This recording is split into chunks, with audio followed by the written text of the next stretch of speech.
From the ashes of the last great wars, Super Earth arose.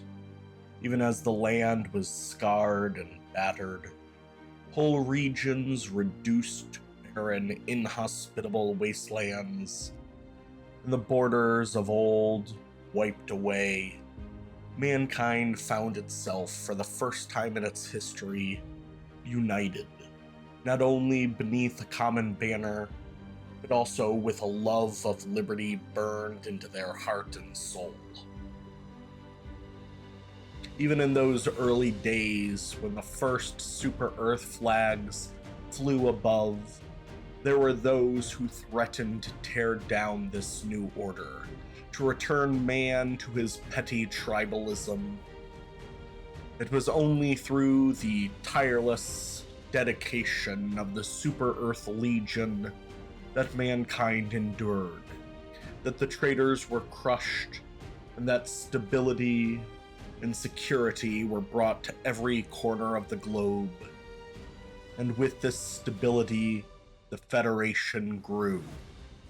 At its head stood the presidency, a commander-in-chief and executive responsible for overseeing all aspects of the Federation, assisted by the Legislative Democratic Council to guide humanity as their sole legal representatives.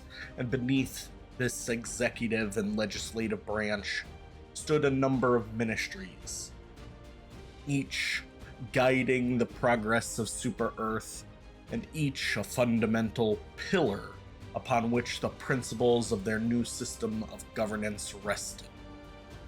Managed democracy, a revolutionary development upon earlier flawed models of democracy, which relied upon citizens having an understanding of complex and nuanced issues.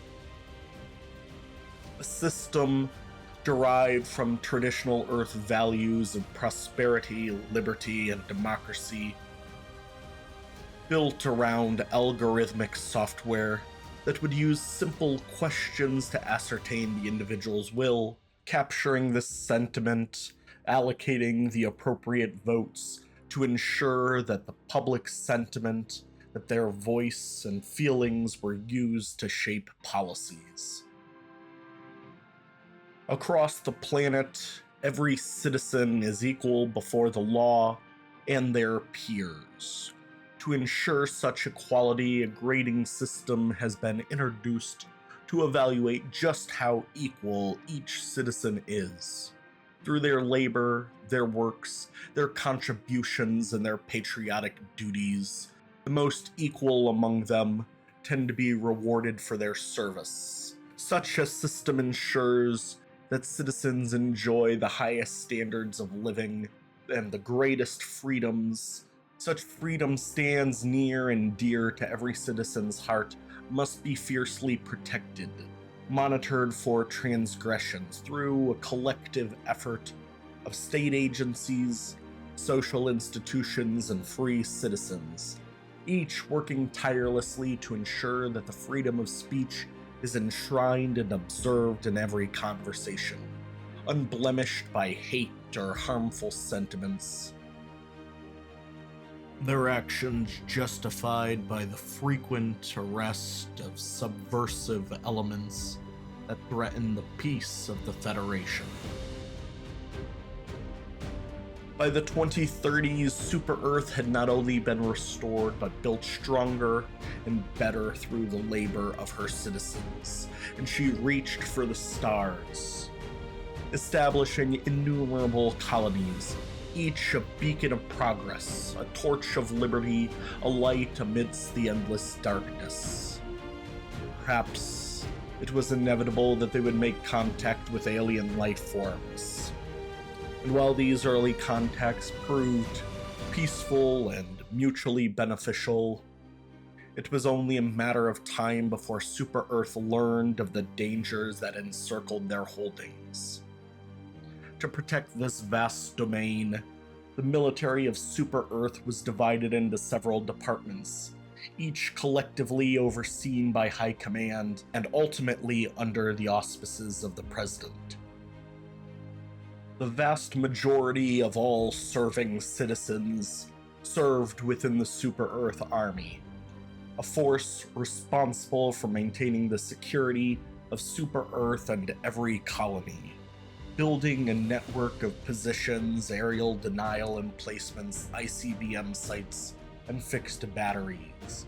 Their efforts supported by colonial defense forces, made up of every man, woman, and child, were each granted extensive military and survival training, and each expected to give their lives to protect the freedom and liberty guaranteed by Super Earth. Super Earth's navy fielded a vast fleet of super destroyers, Liberty cruisers, and numerous support craft. They served as a largely supportive branch, supporting planet-side operations by maintaining orbital dominance and transporting equipment and military personnel. Yet, above each of these branches stands the elite of Super Earth, the Helldivers, Earth's last line of offense. A force designed to stand against impossible odds, an unwavering vanguard for liberty and managed democracy, their ranks filled with veterans recruited from other branches of the military. They were trained to be effective, either as a team or as individuals, free in their decision-making to choose any course of action that would achieve victory. Even the greenest among them was given command over their own super destroyer, to lead into battle, to support any operation necessary for Super Earth. Perhaps with the emerging conflicts, it may come as a surprise that the first use of Helldivers was against their fellow citizens, traders from Northman's Creek who attempted to break free from the Federation, adopting backward socialist policies. The Helldivers rained down upon their Capitol building, destroying their leadership, and soon thereafter their rebellion collapsed, and the people were returned to the rightful embrace of liberty. Not long thereafter, the dangers of the galaxy became all too clear. To the galactic east, an unending swarm of insectoid life, commonly known as bugs, a species whose ravenous nature precluded any possibility of coexistence. To the south, an advanced race calling themselves the Illuminate, a race both enigmatic and secretive, a race who hid their true intentions behind a facade of peace. Yet, perhaps the greatest threat lay to the northwest, where a nation of inhuman traitors have turned their back on freedom, where they have embraced the antiquated and destructive philosophy of socialism, and where human flesh and machinery are melded into a cybernetic life. It was as if by some clandestine hand that conflicts broke out across the galaxy in 2084.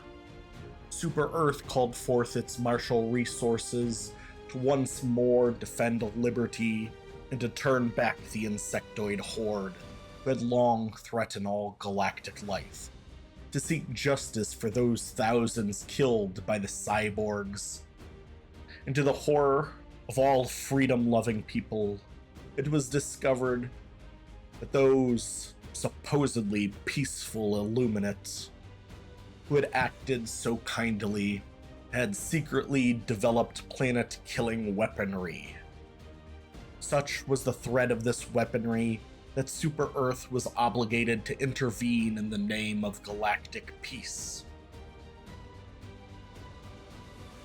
Across numerous sectors and hundreds of worlds, millions were mobilized. The Helldivers leading the charge, breaking the enemy's resolve, and inevitably turning the tide. All the while the Army and Navy tirelessly holding every inch of Super Earth's territory.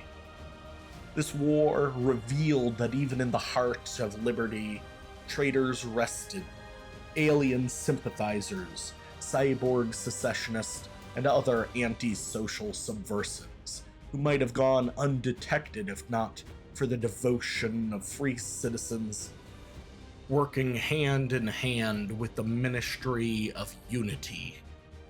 The war proved long and bloody. Who can tell just how many lives were spent or votes left uncast? Despite such hardships, the brave defenders of humanity emerged victorious.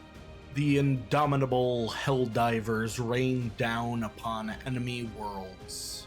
Through a combination of force and diplomacy, peace was won. On distant Cyberstan, Earth's brave soldiers saw the birth of a new democracy, their occupation ensuring a peaceful transfer of power, welding Cyberstan to the Federation. And with its vast forges overseen by the Super Earth Construction Company, they turned from building weapons of war to restoring a battered galaxy.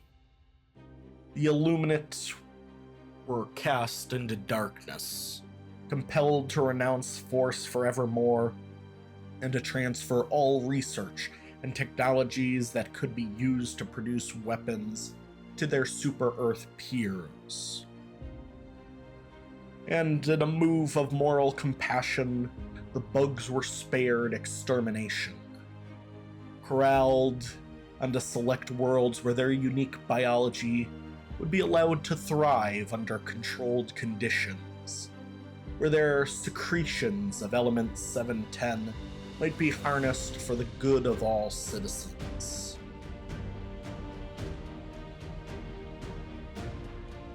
With victory in hand, humanity strode deeper into the depths of space, powered by new and wondrous technologies and by near unlimited energy resources.